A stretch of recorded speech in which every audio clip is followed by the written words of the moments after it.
Welcome to Achus paradise. ഇന്ന് നമുക്ക് തൈര് വട അല്ലെങ്കിൽ ദഹി വട എങ്ങനെയാണ് ഉണ്ടാക്കുന്നത് നോക്കാം.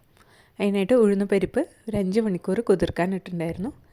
അത് നമുക്ക് അരച്ചെടുക്കണം. തീരെ വെള്ളം ഉപയോഗിക്കാണ്ട് ഒരു 2 ടേബിൾ സ്പൂൺ മാത്രം വെള്ളം ഉപയോഗിച്ച് നമുക്ക് അരച്ചെടുക്കാം. ഒരു പച്ചമുളകും ഒരു കഷ്ണം ഇഞ്ചി ഇട്ടിട്ട് അരയ്ക്കുക. ഞാൻ 2 പ്രാവശ്യമായിട്ടാണ് അരച്ചെടുത്തിരിക്കുന്നത്. നല്ല കട്ടിയിൽ വേണം മാവ് അരച്ചെടുക്കാൻ.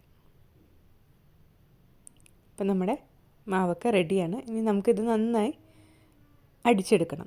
ഞാനിവിടെ കൈ ഉപയോഗിച്ചിട്ടാണ് അടിക്കുന്നത്. അതിന് മുമ്പ് കുറച്ച് ഉപ്പും കുറച്ച് കായപ്പൊടിയും കൂടി നമുക്ക് ഇതിലേക്ക് ചേർക്കാം.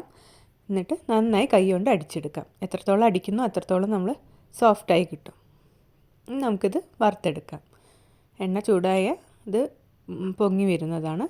ഈ സമയത്ത് നമ്മുടെ കൈ നനച്ച് ഓരോ ഉരുളകളായിട്ട് നമുക്ക് പൊരിച്ചെടുക്കാം.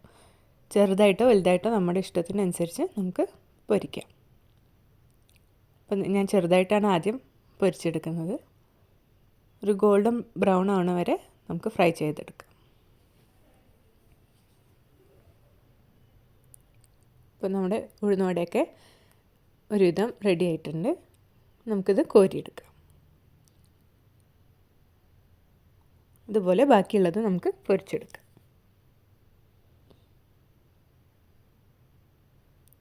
ഇപ്പോൾ കുറച്ച് വലിയ ഉരുളകളായിട്ടാണ് പൊരിക്കുന്നത്. നമുക്ക് സാധാ കടയിൽ നിന്ന് കിട്ടുന്ന ഉഴുന്നുവട പോലെ നടുവിൽ തുളയിടേണ്ട ആവശ്യമില്ല. ബജ്ജി ഉണ്ടാക്കണ പോലെ തന്നെ പൊരിച്ചെടുത്താൽ മതി. ഇനി നമുക്കിത് എണ്ണ ഉപയോഗിക്കാൻ പറ്റാത്തവർക്ക് ആവിയിലും വേവിച്ചെടുക്കാം. ഞാൻ ഒരു ഇഡ്ഡലി പാത്രത്തിൽ ആവിയിൽ വേവിക്കുന്നത് കാണിക്കുന്നുണ്ട്. ഇത് വേവിച്ചാൽ നമുക്ക് ഒരു ഇഡ്ഡലിയുടെ പരുവത്തിലാണ് കിട്ടുക. എന്നാലും ടേസ്റ്റിനൊരു വ്യത്യാസം ഉണ്ടാവില്ല. നമുക്ക് ഇതും തൈര് വടയിൽ ഉപയോഗിക്കാം. നമുക്കിനി ആവിയിൽ വേവിച്ചെടുക്കാം. ഇപ്പോൾ നമ്മുടെ ആവിയിൽ വേവിച്ച വടയും റെഡി ആയിട്ടുണ്ട്. ഒരു ഇഡ്ഡലിയുടെ രൂപത്തിലായിരിക്കും നമുക്ക് കിട്ടുക. ഇനി നമുക്കിത് തൈര് വടയാക്കാം. അതിനായിട്ട് ആദ്യം നമുക്കിത് സോക്ക് ചെയ്തെടുക്കണം. ചൂടുവെള്ളത്തിൽ ഒരു 10 മിനിറ്റ് നമുക്ക് അടച്ചു വെച്ച് വയ്ക്കാം.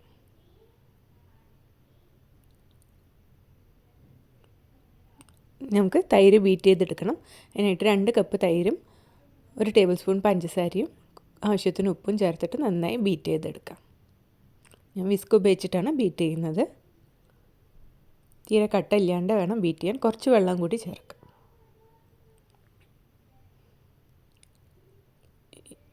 നന്നായി കടഞ്ഞെടുക്കാം.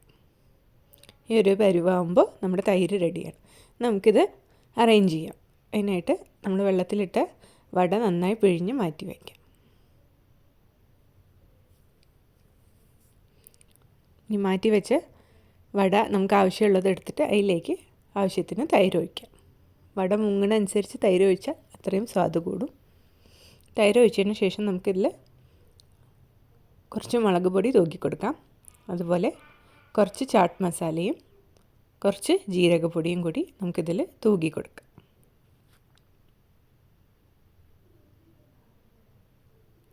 അതിന് ശേഷം നമുക്ക് ഗ്രീൻ ചട്നിയും ടാമറിൻ ചട്നിയും കൂടി ഇതിലേക്ക് വേണം. അതും കൂടി നമുക്ക് ഇതിൻ്റെ മേലേക്ക് വെച്ച് കൊടുക്കാം. ഇതിൻ്റെ ഷോർട്ട് വീഡിയോ ഞാൻ ഉടനെ പോസ്റ്റ് ചെയ്യുന്നതാണ്. ഗ്രീൻ ചട്നിയുടെയും ടാമറിൻ ചട്നിയുടെയും.